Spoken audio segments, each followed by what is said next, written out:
It's 2017 and Old Time Radio DVD is still here. Check out our new customer ownership program and the lowest prices ever. Just go to oldtimeradiodvd.com for full information about this wonderful program. Don't forget our new program, 123 Ready TV. Folks, this is really a great app for Android and Windows phones, computers, and tablets. And it's only $19.99. In the near future, we will be adding a new component to it, Old Time Radio. It's a great product for 2017. Visit oldtimeradiodvd.com today. Place your order. You'll be glad you did.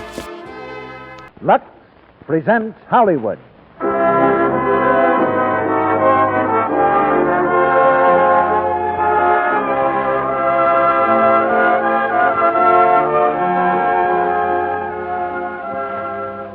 The Lux Radio Theater brings you Bette Davis and Charles Boyer in All This and Heaven Too. Ladies and gentlemen, your producer, Mr. Cecil B. DeMille.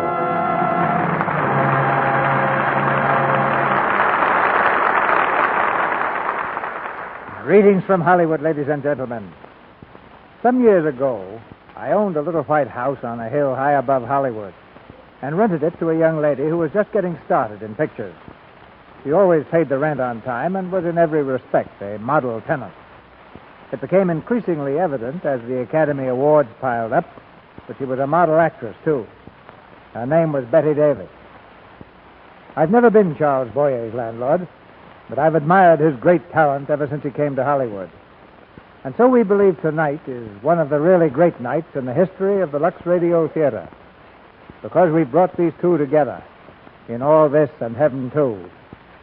Warner Brothers produced a screen success, but before that, Rachel Field's novel was a bestseller for almost 2 years. It's a strange story. You've never heard one quite like it. A mixture of tenderness and violence, of love and hate, of jealousy and sacrifice. A mixture that explodes with an impact you'll remember for weeks to come. Every play in the Lux Radio Theater is a national one-night stand. Just imagine what would happen if some Broadway theater advertised Bette Davis and Charles Boyer in All This and Heaven Too for one night only. There'd be a riot at the box office. But Lux Flakes has saved the riot squad a lot of trouble tonight by bringing this dramatic treat right into your own home. That's the reward you've earned by bringing Lux Flakes into your own home. Unless you're one of those lonely souls who haven't tried these magic flakes yet. If you are, well, you're just not getting full value out of this theater until you've tried All This and Lux Flakes, too. The curtain rises for the first act of All This and Heaven Too, starring Charles Boyer as the Duke de Prelat and Bette Davis as Henriette Desportes.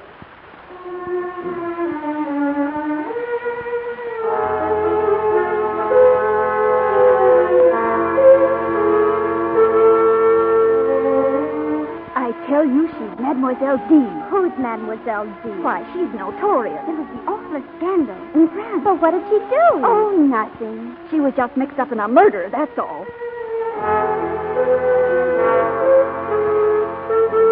It's the year 1850. Through the classrooms of Miss Haynes' School for Girls in New York runs a whisper of suspicion, of scandal, of hate. In guarded tones, the girls speak of the new French teacher, Mademoiselle Henriette Desportes. Desportes. Her real name's Delusie.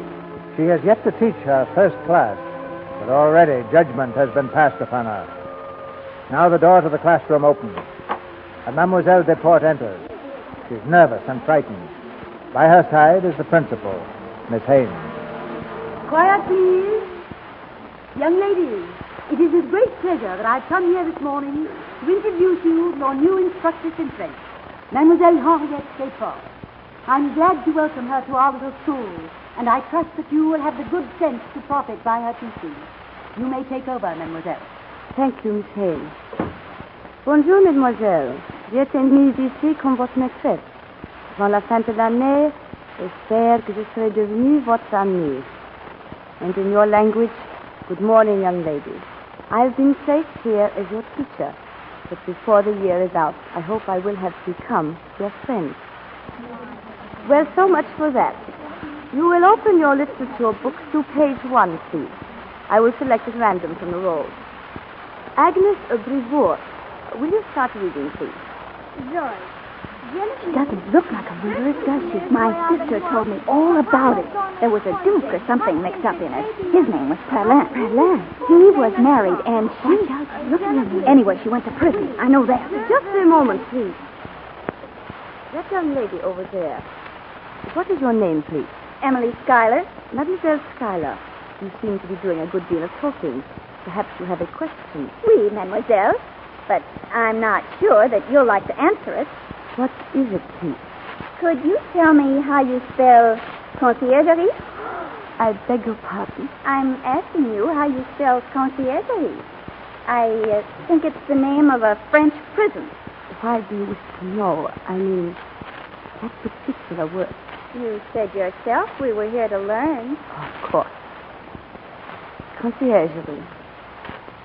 C-O-N-C-I-E.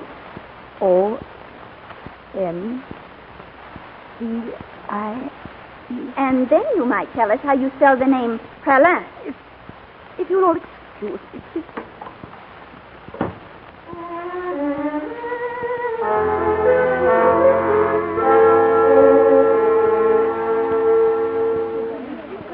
Did you see her face when she went out? She was white, absolutely white. I hope she's gone for good. Emily, how did you ever dare say those things? I think it's a disgrace, sending a woman like that to teach us. I'm going to tell my parents. Oh, look out, she's coming back. The rest of the lesson will be conducted in English today. You may lay aside your books, for it is going to be entirely oral. I am going to tell you a true story. Perhaps I am wrong in telling it to you. You are so young, so sheltered. But in a few years, you will be women of an age to love and suffer and face difficult problems. All I ask is that you give me your whole attention and do your part faithfully when I call upon you for comment.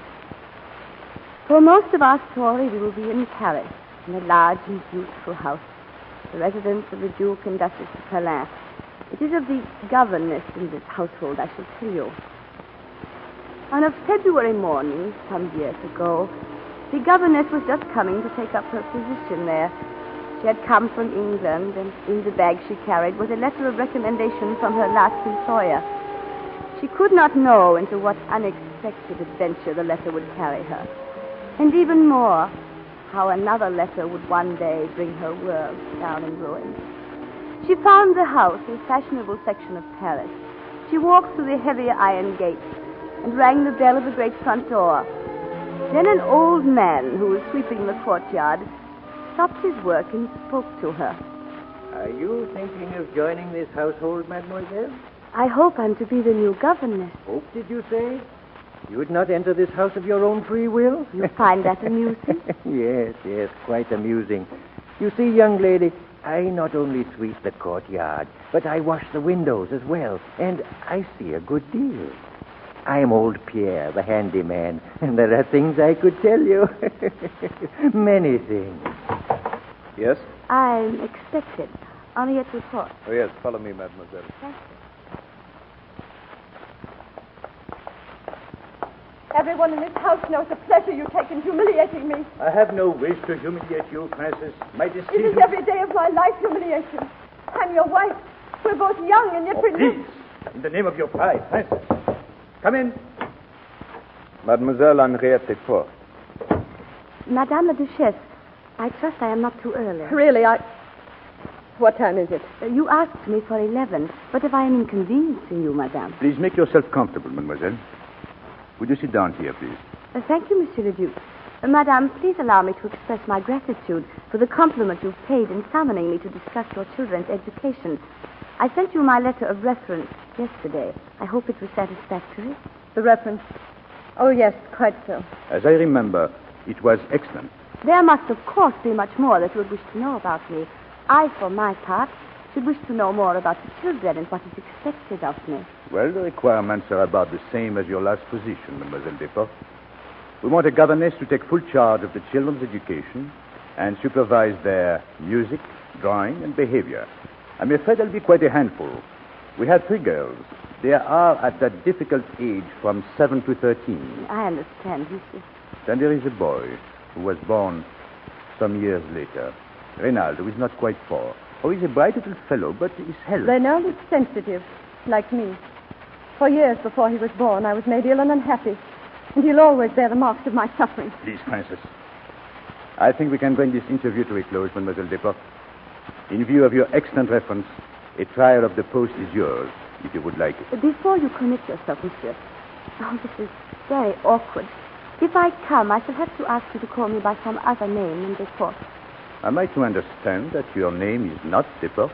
My grandfather, the Baron Desport, received his title from Napoleon during the First Republic, so naturally he is opposed to my associating myself in a household of such prominent friends as the present king. Well, I confess this is an awkward situation.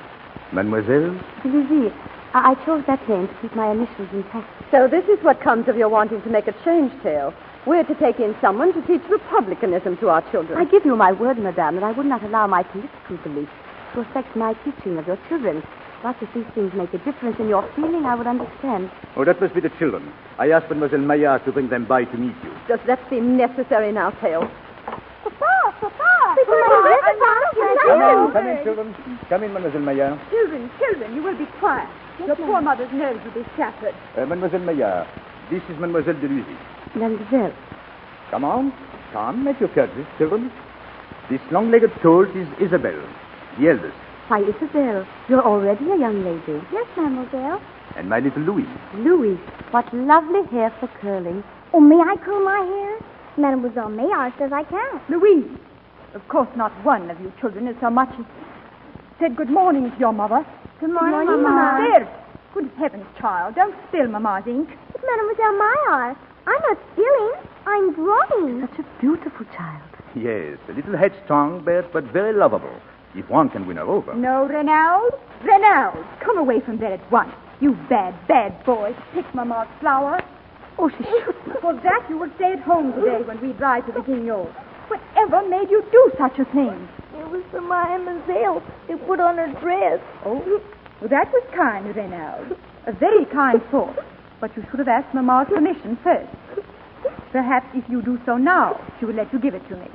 But it wasn't for you. I picked it for the new Mademoiselle because she has pink ribbons in her bonnet. Oh, I see. In heaven's name, let him give it to her and take them all out of here. You may give it to the new Mademoiselle if you wish. Well, Mademoiselle Delusy, one never knows how a new person will fit into a household, but I like your wayward children, and they seem to like you. Would it be possible for you to report in the morning? It is very kind of you, monsieur, but I can't come at all unless I feel I have Madame's approval as well as yours. It really doesn't concern me one way or the other. Monsieur has taken over the children's education. He knows I was thoroughly satisfied with Mademoiselle Maillard, and she's proved her loyalty and affection. Until tomorrow, then, mademoiselle, and I hope you will be with us for a long time. Thank you, monsieur. Mademoiselle de Lucy. Yes, madame. How old are you? 25, madame. So young. But then we favor young governesses, don't we, Teo? This way, mademoiselle. Don't trouble, monsieur. I can find my way out. Good day, madame. Good day. Don't leave me, Teo. Oh, how angry you are with me. I'm late at the palace. I must talk to you. I never see you. The king expects me. Does even the touch of my hands fill you with aversion? Oh, really, Francis? It must be aversion you feel, since you always avoid me. You never willingly give me a moment's thought or attention. I have no wish to avoid you, Francis. I would talk to you by the hour, if we could do so with calmness and sanity, but it always ends the same. Oh, wait, Teo.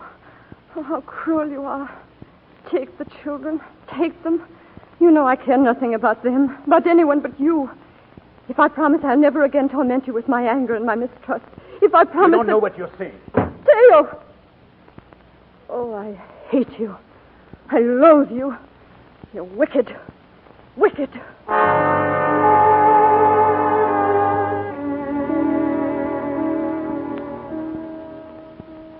And then the fairy godmother spoke. It is within my power to give you happiness while you are young, or happiness when you are old, she said. Which did the princess take? Bert, be quiet. You're always saying something. Go on, mademoiselle. The princess pondered in deep thought. It is a hard choice, dear godmother. But if I spend my share of happiness while I am young, then I shall have nothing left to look forward to. So let me have my happiness when I am old, and may heaven send me patience. And do you agree she made the right choice? Papa, tell me. Come now, come. I ask you a question. Louise, Was the princess right to wait until she was old to get her happiness? No, I think she was foolish to wait so long. Couldn't she ask for a little when she was young and a little when she was old? Our bird shows early signs of diplomacy. But it's not so easy as all that. Is it, mademoiselle? No, it is not so easy as all that. Happiness isn't a little cake which we can cut up to fit our appetite. No, that's true. Mademoiselle, forgive me for interrupting.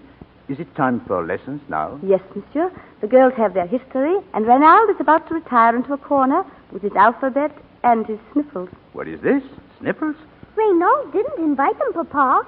They just came. Well, send them away then. The same way mademoiselle is about to send me. Oh, don't go, Papa. I must, dear.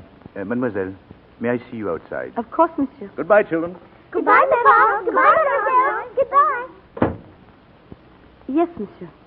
About these sniffles, is it a cold, you think? It is too early to say. I'll keep him indoors today. I think he'll be all right. Oh, good. Mademoiselle, there is something I've wanted to say to you for a long time. If I've fallen short in any way, monsieur. Do you know, we had almost forgotten what peace was until you came into this house. I can't tell you how much it means to me. But really, monsieur, they're such good children. How foolish my fears seem now. Fears? Over you, because you were a stranger. From now on, my only fear will be that someday you will take it into your head to leave us. I should never be so foolish as all that, monsieur. For as long as the children need me, and you wish me to stay. Thank you. Au revoir, mademoiselle.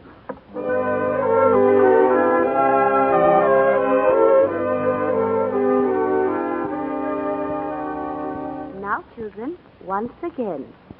With this seventh Henry, the roses unite.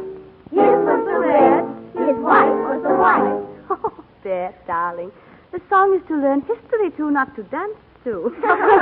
Come now, we'll try it once more. Mademoiselle, Oh, good afternoon, madame. I apologize for intruding upon your domain, Mademoiselle de Lucy. On the contrary, madame, we all wish you would visit us more often. I only trespassed now because I was sure this was where I'd find Monsieur. He spent so much time lately with the children. He just went out, Mama. Will it please you to sit down and join our history lesson, madame? Not at all. I had planned on taking a drive with Monsieur. Well, I'm not going alone for all the world to see.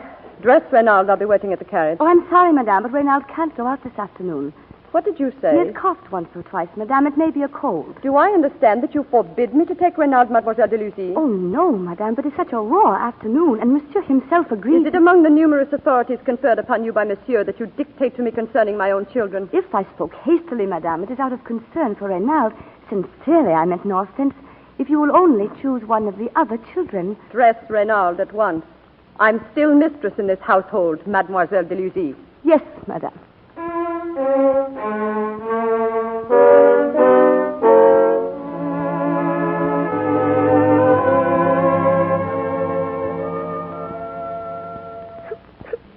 Now, Reynald, you're not afraid of the doctor, are you? Mademoiselle, I want Mademoiselle. I'm here, Sherry. This hurts, Reynald, I know. But just once more, open your mouth. Monsieur, would you rather wait outside? No, I want to be here. Poor little fellow. Treatment for diphtheria is always painful, monsieur. He should never have gone out. Never. There, Reynald. You're all finished. That's what's so bad now, was it? And here's your lunch as a reward, Reynald. The throat is badly inflamed. You can only hope to check it from spreading. Remember what I told you about the windows. Keep them closed, tight. Yes, doctor. I'll be back sometime this evening. See that he remains quiet. Mademoiselle, my neck hurts. Of course it does, darling. Here now. We're going to have our déjeuner on a tray, the same way your mama has hers. Chocolate. No, it hurts my neck. Then we'll forget about the chocolate. Try to sleep, Reynald. My head is loose, Mademoiselle. Lean against me. There. Mademoiselle, will I die and have to take nasty medicine? What an idea. You will probably have to take medicine to make you better. But we don't think about dying.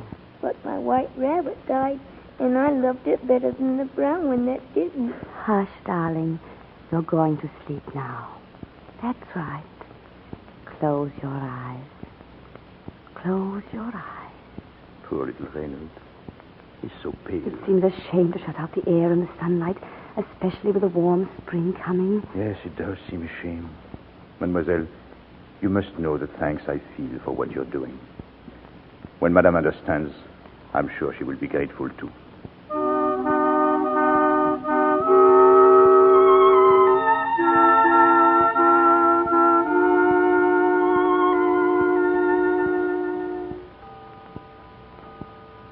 Well, Doctor, watch him.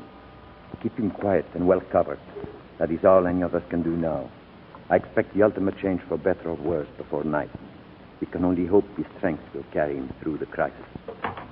Mademoiselle, Yes, Renal. it's so dark. The window.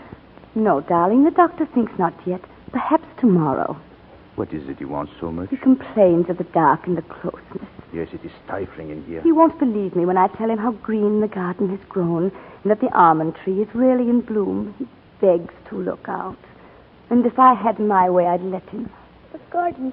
Papa, Sick or well, we are not meant to suffocate in this world. just one time. It's a very mild day, monsieur, and such a little thing to ask. It will give him a new interest in life to see the garden. And after all, the sun and air are good for every living thing. Well, I don't know why I should have more confidence in your word than the doctor's. Yet I do. I'll take him up. Come, Renal. He's no weight at all. Bring him over here, monsieur. You see, Renald? The almond tree breathes in the sunshine and the soft spring air, and every day it grows more strong and beautiful. Look. It's like a miracle. He's opening his eyes. And that is the way you must grow, Renald. Strong and beautiful. Strong, Renald. Theo, are you mad? Do you want to kill him, mademoiselle? Give me that child. Let him alone. Do you hear me? Let him be. You're hurting me. My arm. Now go. Go, do you hear? If he dies tonight, it'll be your punishment. God will visit his revenge upon this house. Oh, Renald, darling, hush. We will look at the almond tree again tomorrow. If only you'll promise to try to get better. Oh, try, Sherry. Try hard, Renald.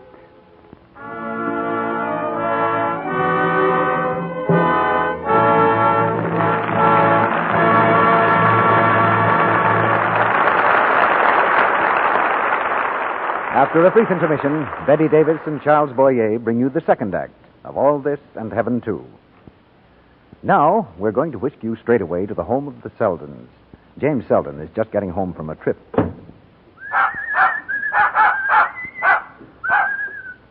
Hello, Pooch. Where's our missus? I got a surprise for her. Is that you, James? Hello, Nona. How about a kiss? You're late. And do you always have to bang the door like that when you come in? Oh, I'm sorry, Nona. I was hurrying to... Why, what's the matter, Nona? Darling. Darling, look up at me. You've been crying. Your eyes are all red and swollen. Red and swollen.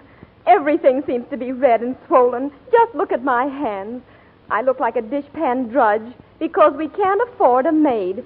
At the bridge club this afternoon, I was so humiliated. The other girls' hands were so white and nice. Mine were red and rough and ugly. Poor Jim. How he wished that he could afford a maid for Nona, so she wouldn't get her pretty hands all red and rough. But wait a moment. That night, Jim and Nona were listening to the radio, and they heard... And so hundreds of women made laboratory tests of 6 well-known dishwashing soaps, putting one hand in new Quick Lux suds, the other hand in suds from one of the other soaps. They did this 3 times a day for weeks. The Lux hands remained smooth, soft, and lovely. The other hands grew red, rough, unattractive. So in spite of dishwashing, you can have soft, white hands if you use Gentle Lux. Jim, that's what I'll do. You mean change to Lux? Yes, and I bet I fool those women at the club. They'll think we've gotten a maid. Well, it won't be long now before Nona's hands lose the red dishpan look that embarrasses her so. And your hands, are they as soft and youthful as you'd like to have them? Well, don't take chances. You'd never use a harsh soap on your face. Don't use it in your dishpan, where it can roughen and coarsen your hands very quickly. New Quick Lux Flakes have no harmful alkali. They're fast, thrifty, and so kind to your hands. Get that thrifty big box tomorrow and use it for your dishwashing every day. We pause now for station identification. This is the Columbia Broadcasting System.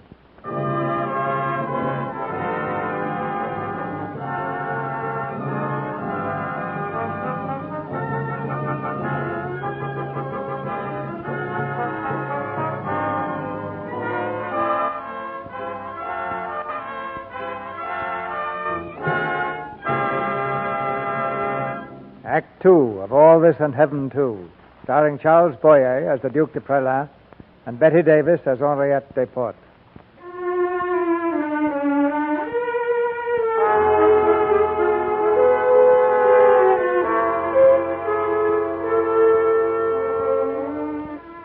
Standing before her class in Miss Haynes' school, the notorious Mademoiselle D continues her story.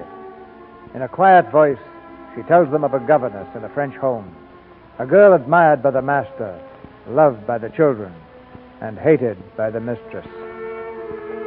Renald lived somehow through that night, and the next, and the one after. And then at last he began to grow stronger, and they knew the danger was past. Madame la Duchesse left the house to visit her father in Corsica, and when she returned, her father was with her, the Marechal Sebastiani. Together they accused the governess of stealing the love of the Duke and the children. It was not true, of course, but the suspicion was enough to make the governess leave. Her trunk was already packed when Monsieur le Duc pleaded with her to stay. She did stay, against her better judgment. From that night on, life was horrible in that house. Good evening, monsieur. Who are you? I am Charpentier. Charpentier? Your new valet, monsieur. Since when are you my new valet?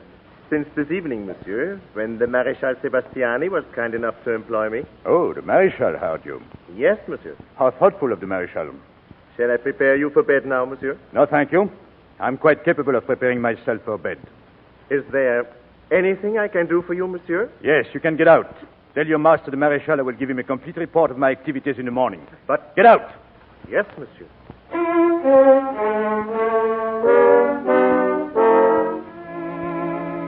Always like that.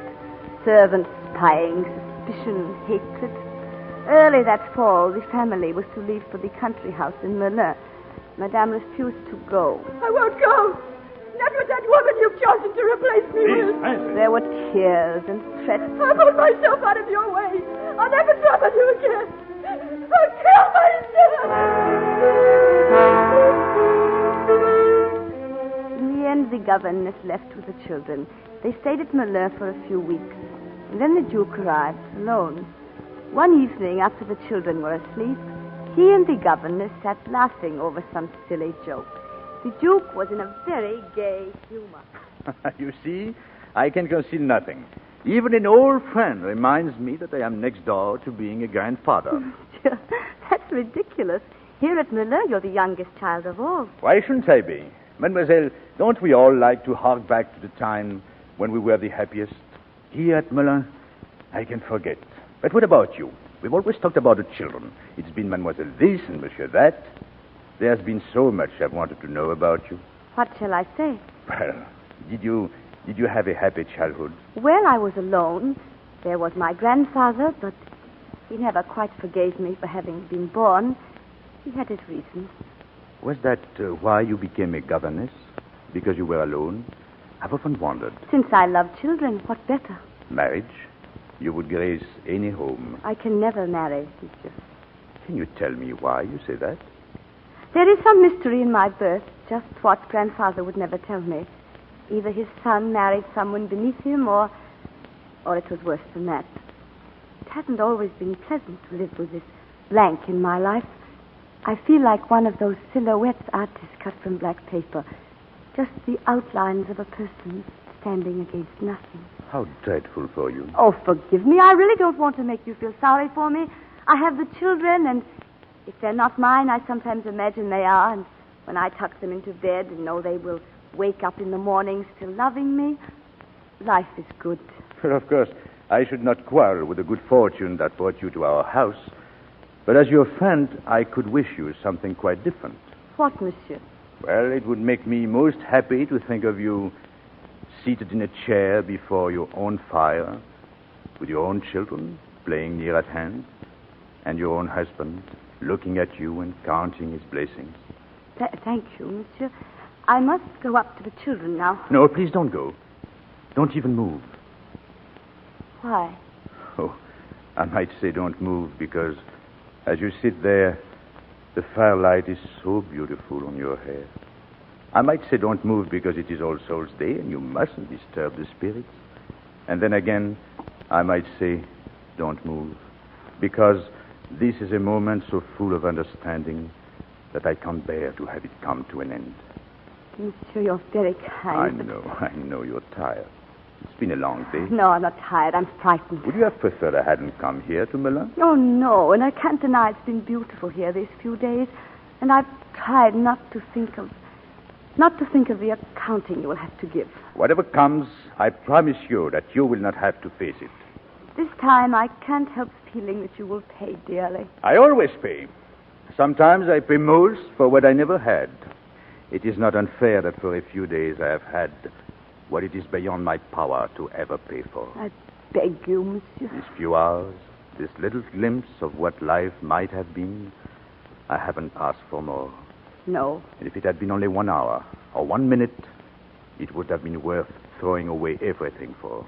Knowing that it could never last. It will last, as long as it is remembered. Monsieur? Who is that? Monsieur, forgive me, but the Marechal and Madame la Duchesse have arrived.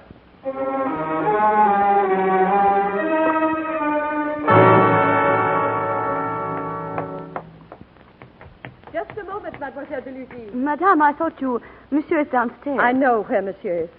This time you've gone too far, Mademoiselle de Lucy.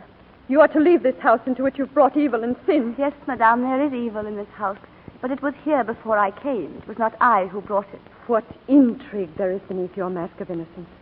It wasn't enough for you to be a governess.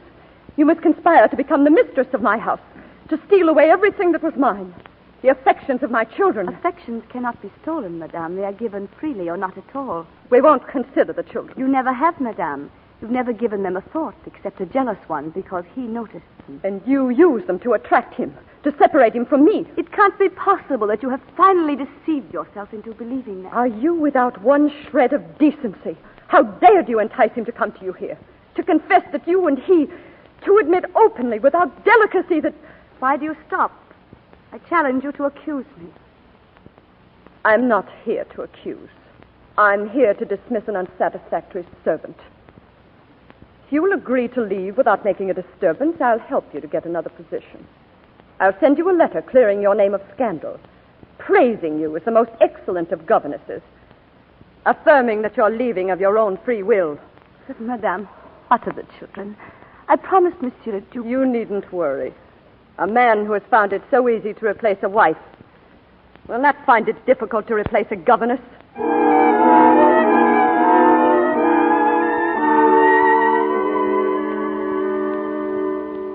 Of this madness.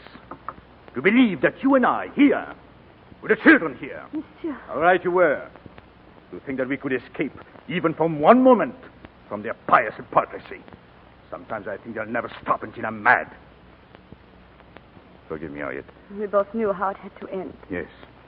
And deep in our hearts, we've known that if ever you go away, I will go too. Oh, no. Wherever you go, I will go. Please, Monsieur. It would be so easy to do something we would regret. No. To stay here and see you go, that I would regret. I couldn't bear it. To say your name and not have you answer. Oh, please, don't leave me. Don't you see, Monsieur? If you were to come away with me, then they would be right. Once I was leaving, you asked me to stay, and it was because of the children that you asked it. But now, Monsieur, I came into your house. In your unhappiness, you reached out your hand for help. And in my loneliness, I took it. And we have had such a friendship as is given to very few. But where will you go? What will you do? I will have my work. There will be other positions, other children. Will it be any comfort to you to know that when you are gone, my only happiness will be in knowing that I am sharing your loneliness? Bless you. Monsieur, will you say goodbye to the children for me? Yes, of course, if you wish. Please, I wouldn't know what to tell them.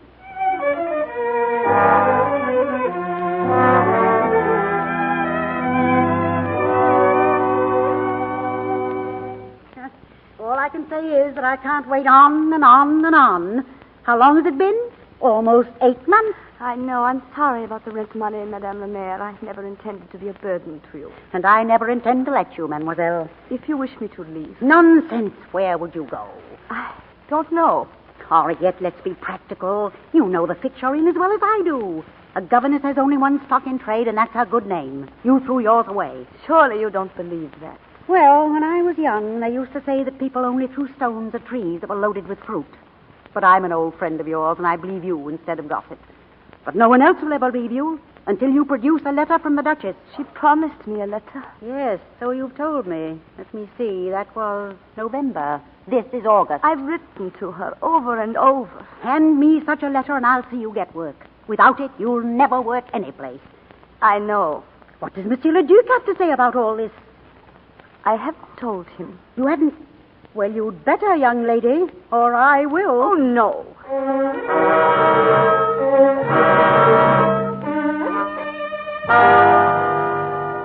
Why didn't you let me know? Why? Please, monsieur, if Madame la Maire hadn't interfered... It was time someone interfered. You would have gone on lying to me, pretending you had a position here with her. I didn't want you to know. You have enough trouble. And I kept hoping Madame would send the letter. I wrote so many times. When did you write last? What did she say?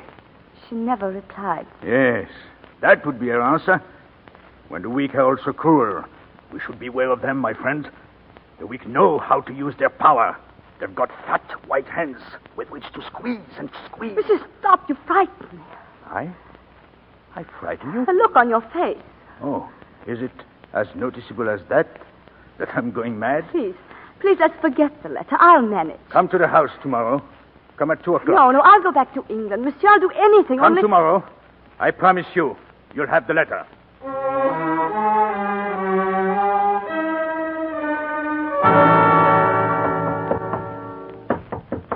Open the door. Open up here.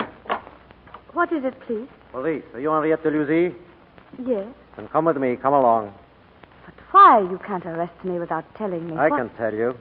The Duchess de Praslin has been murdered.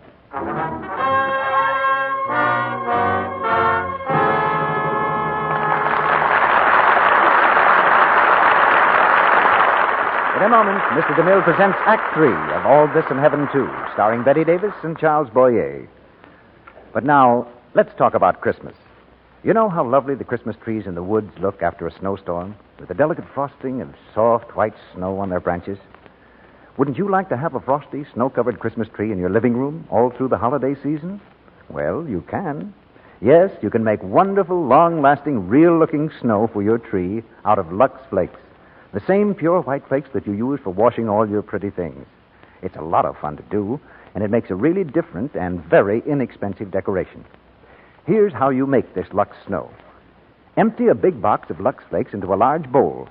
Then add 2 cups of warm water, not all at once, but gradually, and beat the mixture with an egg beater. Beat it until it's soft and smooth like thick whipped cream. Then take handfuls of this whipped up snow and spread it with your fingers along the branches of your tree. For extra glitter, sprinkle a little shiny artificial snow on top of the Lux Snow while it's still damp. Now, you can add lights and ornaments or not, just as you wish. You can also make table decorations that look like expensive florist's arrangements by spreading the Lux Snow on pine branches and arranging them in vases.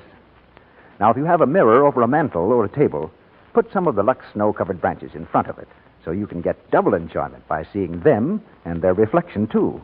Now, remember, to make Lux Snow, use 2 cups of warm water to 1 large box of Lux Flakes. Beat with an egg beater till you get a mixture like thick whipped cream that you can spread with your fingers along the branches. Your grocer has printed directions that he'll give you free when you buy Lux Flakes to make your Christmas snow. Now, our producer, Mr. DeMille. Curtain right.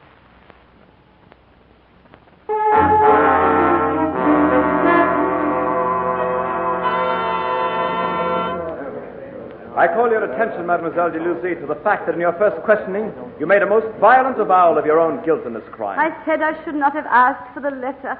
I should have accepted my fate, and that I was guilty. When you sent the Duke for the letter... I did not send him. I begged him to forget it. So much the worse for both of you. So much more it demonstrates the power you held over him, which could only have resulted from the guilty passion that was between you. We always return to that, don't we, monsieur? Yes, and we will always return to it. Then I will tell you again. I did not not bring sin into that home. I would not have done it if only out of respect for the children. They were like my own, though perhaps I was wrong to think of them like that.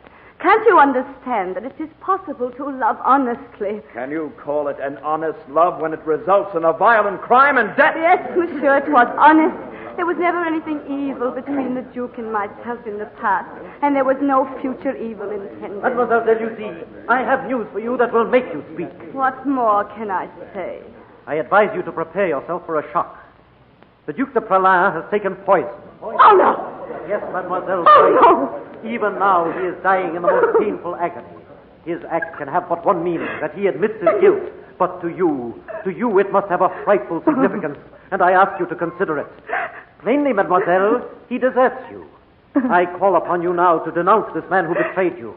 Rebuke his cowardice by the courage of your confession. I do not know by what means you have driven him to his terrible act. I do not know if he has, as you say, abandoned me. I can only tell you what I have said before. If you refuse to speak, you drive me to a course which I hope to avoid. That of taking you to that house and bringing the two of you face to face. I beg you, monsieur. Do you wish to speak? Only for him. If he is dying, at least have the pity to let him die in peace. Summon carriages. Order a large guard. It will be needed.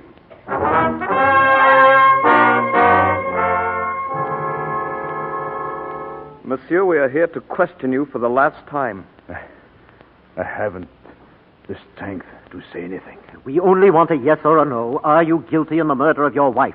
To some questions, there is no yes or no. Your suicide is your answer.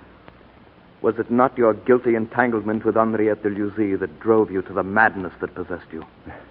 My strength fails me some of the time. Bring the girl in. Have you put her here? You still have a chance to speak, monsieur. Stand there, mademoiselle, by the bed. Monsieur, you go to meet your creator. Look at this woman and tell us the truth. Did you love her? I cannot answer any more questions. Did you love this woman? Will you never be satisfied? I am dying. What more do you want of me? Then the last chance comes to you, mademoiselle. Is there anything you wish to say to this man? There is nothing I need to say. It is useless to try further. May God have mercy on your soul, monsieur. Take the girl away.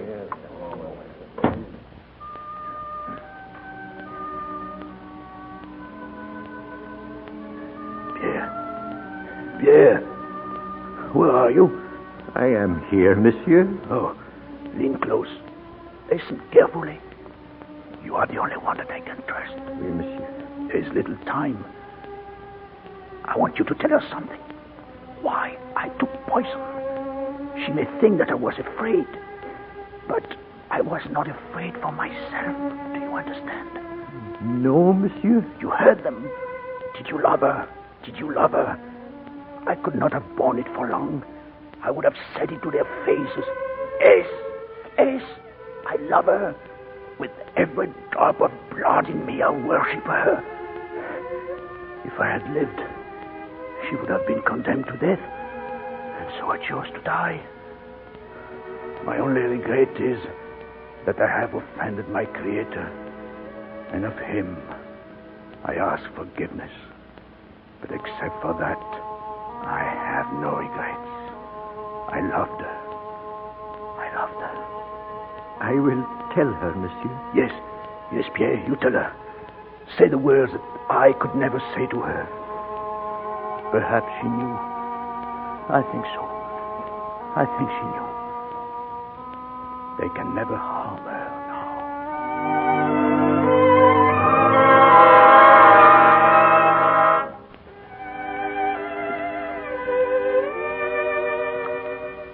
Mademoiselle de Luzy was freed at last. She was free of every prison except that of her memories. The Duke was dead, and she wished she might die too, but that was not possible. She had to go on living, facing the future.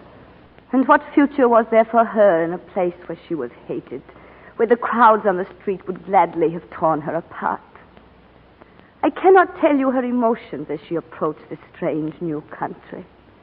Suppose the terrible things that she wished so much to forget should follow her.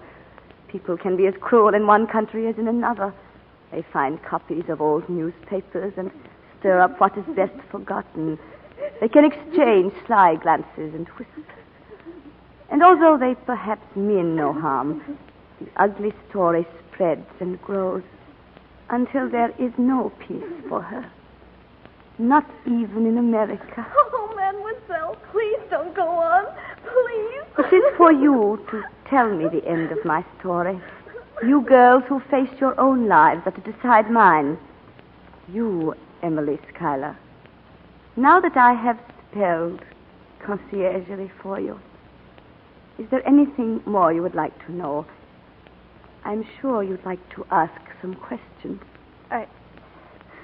I have no questions, Mademoiselle. Then do you think this governess deserves to suffer the rest of her life?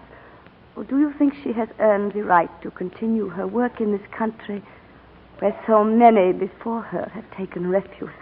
I think that... Oh, Mademoiselle, forgive me. We want you to stay. All of us want you to stay. I thank you. I thank all of you. From my heart.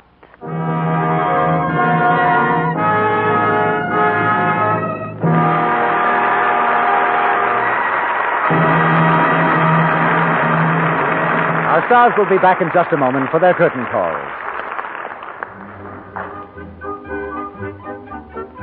And now, as each day brings Christmas nearer, I can hear something like this in many homes. There's Jane. Now, what shall I give her? And Ellen, Aunt Mary.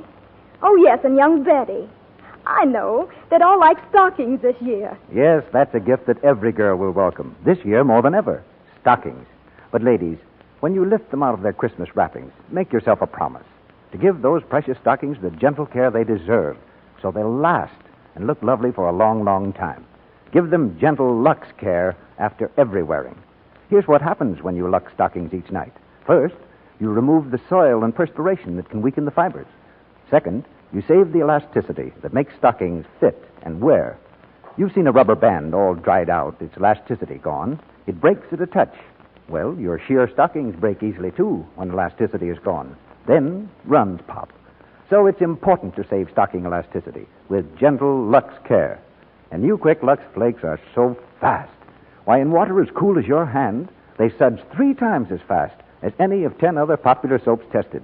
They're thrifty, too. A big box does stockings for weeks. Now, don't forget, stockings are precious. Lux yours every night. And with stockings and lingerie you give to others, send along a box of gentle Lux Flakes. It's a thoughtful touch that's really appreciated. Now, here's Mr. DeMille with our stars. There will always be new thrills in the theater as long as great artists like Betty Davis and Charles Boyer have the stage. Thank you, Mr. DeMille. It's a great pleasure to be back again. And I don't need to tell you, C.B., how any actor would feel about playing opposite Betty Davis. All This in Heaven, too, had an absolutely real quality, Charles. The people seemed so real. Perhaps there's a very good reason for that, Mr. DeMille. In all essential details, All This in Heaven, too, is a true story.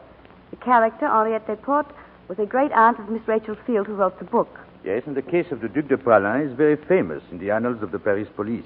No wonder the story rings true. But personally, I think much of the credit should go to both of you. Well, that's very kind of you, C.B. Let's see, next week will be your Christmas play, won't it? Yes, we celebrate Christmas week with the Paramount hit, Remember the Night. And the stars who will celebrate with us are Jean Arthur and Fred McMurray. It's a gay yet strangely dramatic love story that'll thrill everyone who has ever felt the longing for home at Christmas time. So remember the night next Monday night for our Christmas play with Fred McMurray and Jean Arthur and Beulah Bondi. I'm sure it'll be a fine performance, Mr. DeMille. Good night. Good night, sir. Good night. Good night. I wish Santa Claus would give me you 2 stars in the picture. Ladies and gentlemen, directly following the Lux Radio Theater, I urge you to listen to a special broadcast that will include an address by the President of the United States, celebrating the 150th anniversary of the American Bill of Rights. It's the Bill of Rights which guarantees us such things as freedom of worship, freedom of speech, and freedom of the press. To ensure these privileges for all time, we are now engaged in a great world war. And today we pause for a moment in humble thanks for the liberty bestowed by the Bill of Rights.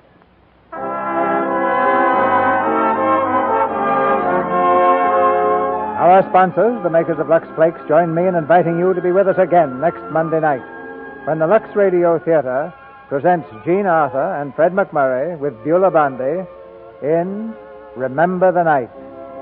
This is Cecil B. DeMille saying good night to you from Hollywood. And now I want to read to you a message from the United States Treasury Department. Quote, "Today, America, united as never before in her history, takes up the challenge of war. Without you, your individual effort, America's answer to the invader is less strong. Think about that. It's true. Here's one way that you can help. Buy United States defense bonds and stamps. Buy them every payday hereafter. Buy them as Christmas gifts. A share in America for your family, your children, your friends. An investment in your future, too.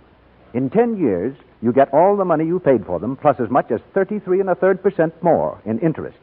And if you need money at any time, you can exchange your stamps or bonds for cash. You don't have to keep them until maturity unless you are able to. But the longer you keep them, the more they earn. Now here's what the thousands of men and women who helped to make Lux and Lux toilet soap did. They asked their company to put part of their pay each week into these bonds and stamps for national defense. This is called the payroll allotment plan, and you can start a plan of this kind yourself. Do it tomorrow. Ask your employer to help you arrange it. That will show the world that Americans are backing their country regularly all the way." The Treasury Department's communication goes on to say, quote, "And now, on behalf of Henry Morgenthau, Jr., Secretary of the Treasury of the United States, the Treasury Department wishes to express its sincere thanks to the employees and the management of Lever Brothers Company for their splendid cooperation with the Treasury Department's payroll allotment plan.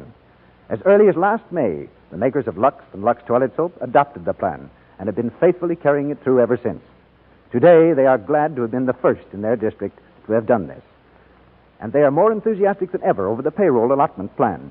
Remember, the regular, systematic buying of defense bonds and stamps is for the defense of every one of us."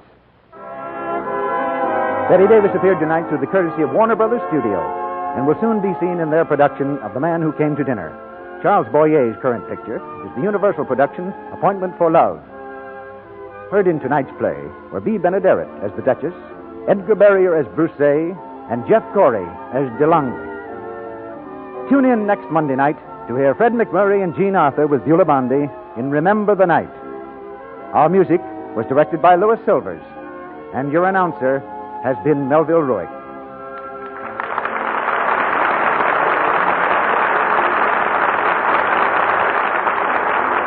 This is the Columbia Broadcasting System.